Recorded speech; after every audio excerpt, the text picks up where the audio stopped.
We'll learn Mayor Johnson's picks to a newly constituted Chicago school board later today following Friday's resignation of the entire school board. Angelica Sanchez is in the newsroom with a preview. Angelica? Good morning. Well, the majority of Chicago City Council signed a letter to the mayor criticizing his handling of CPS and asking for a proper vetting process of the new members. Several aldermen are also strongly against the idea of using a high-interest loan to solve the CPS budget deficit.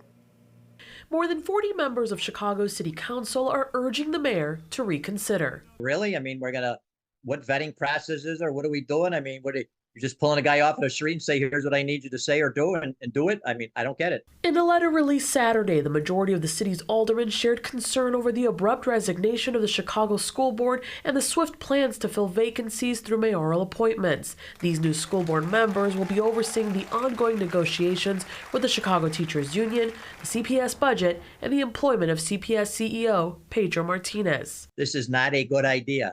So this is a terrible idea.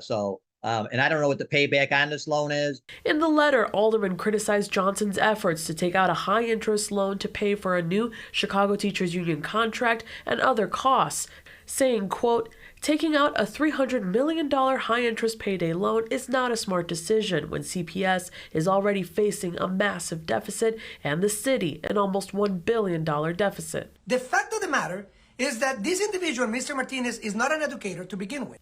Alderman Byron Sigcho Lopez is a strong supporter of the mayor and among the 9 aldermen that did not sign the letter. He shared a more than 30-minute video on his social media with his thoughts on the situation at CPS. Ask any parent, any educator, any student around public schools and see if there's anything that needs to be praised about the way that Mr. Martinez has been running our schools. Mayor Brandon Johnson is firm in his belief that naming 7 new school board members is the best move. Come January, CPS will transition to a large, partly elected board.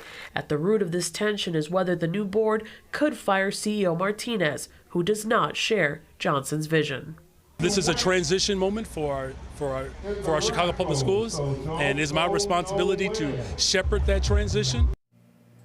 Martinez has said that he has no plans to resign. The mayor is expected to name the 7 new board members at a Southside church later this morning. In the newsroom, Angelica Sanchez, WGN News.